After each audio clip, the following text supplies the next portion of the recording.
Hello guys! Welcome back to my channel, BabyObim. For this video, ituturo ko naman sa inyo kung paano maglagay ng end screen sa ating mga videos. So kapag hindi nyo pa alam ang paglalagay ng end screen, panoorin nyo lamang po ito, huwag nyo pong i-skip. And before tayo mag-proceed sa ating topic, kapag hindi ka pa nakapag-subscribe, i-subscribe mo na and i-hit mo yung bell para laging mag-update sa iyo yung mga bagong video na i-upload ko. So, let's go guys!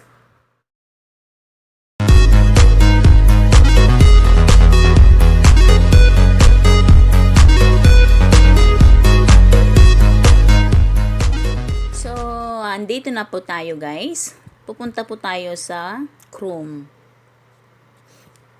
Ayan, click natin ang Chrome.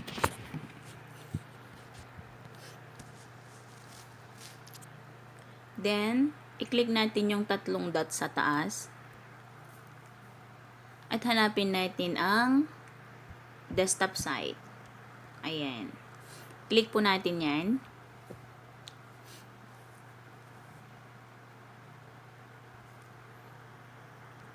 Then, pupunta tayo dito sa ating profile. Click natin ang ating profile.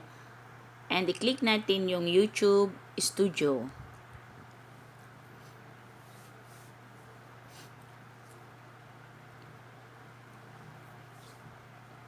So, dito, pupunta tayo dito sa may Video Manager.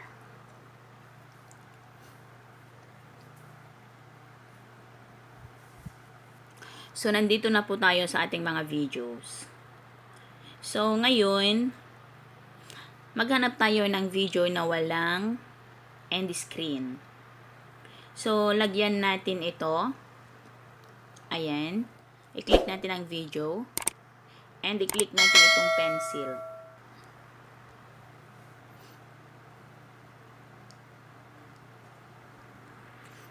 So, andito na po tayo sa ating video. Dito sa may gilid, sa may right side, meron dyan end screen. Eto. I-click po natin yan.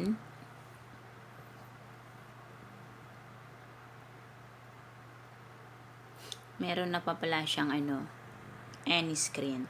So, balik tayo. Hanap tayo ng ibang video.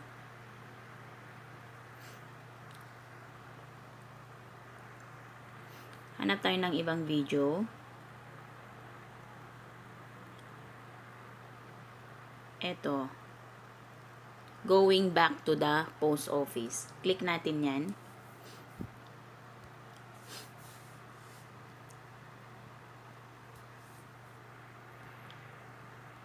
So, balik tayo dito sa my end screen.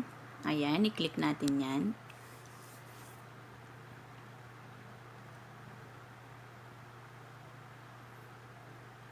Ayan. So, dito, makikita nyo dito, maraming mga klase ng element. So, nasa inyo po kung ano yung ilalagay ninyong mga element. Ayan. Ako, itong lagi kong nilalagay. So, click natin yan. Ayan. And then, dito sa unang eto, lagyan natin yan ng video. I-click lang natin yan. And then, dadalhin ka dito sa playlist. Ayan. I-click natin itong playlist. So, andito na yung mga videos mo. Depende na sa inyo kung ano ang gusto ninyong ilagay. So, ilagay ko itong all about is all about tutorial. Ayan na siya. Nakalagay na. And ito naman, i-click nyo yan kung gusto naman ninyo itong ilipat. Ayan. Kung gusto nyo, merong most recent upload. Kung saan nyo gusto i-set up. Ayan, depende po sa inyo. So, then pagkatapos nyan, kung gusto nyo naman ito ilipat, pwede nyong ilipat siya. Ilipat-lipat nyo lang. Depende sa inyo kung saan nyo gusto na iayos. Ayan. So, next, dito po sa baba, ito po, kailangan natin yan i-adjust. So, i-press lang natin yan. Itong tatlo na to. Ayan, i-adjust natin hanggang dulo. Ayan. Ayan. And then, i-adjust natin itong sound niya. Ilagay natin dyan, ipantay lang natin. Ayan. And then, yung isa. Ayan.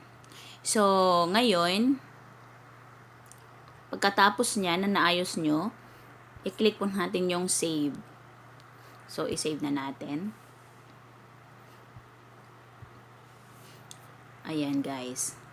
Ganyan lamang po kadali ang paglagay ng end screen sa ating mga videos. So, ngayon, titignan natin doon sa pupunta tayo doon sa ating YouTube. Tingnan natin itong kung meron siyang end screen. So, balik tayo.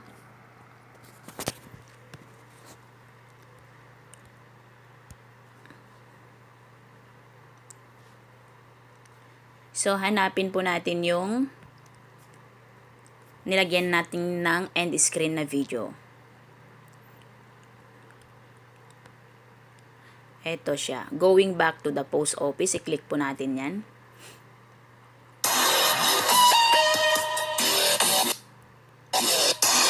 So, i-adjust po natin. Anong pagkabuhan kaya yun?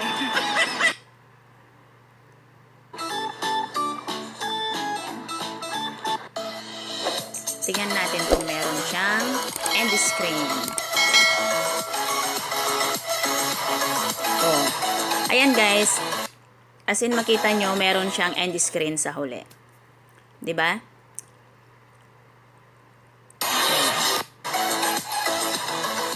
Ayan. Yan po ang tinatawag na end screen. So, I hope na nagustuhan po ninyo itong video to. At kung nagustuhan po ninyo, please don't forget to leave a comment down below. And maraming salamat po. Hanggang sa muli. God bless po sa lahat. Bye-bye!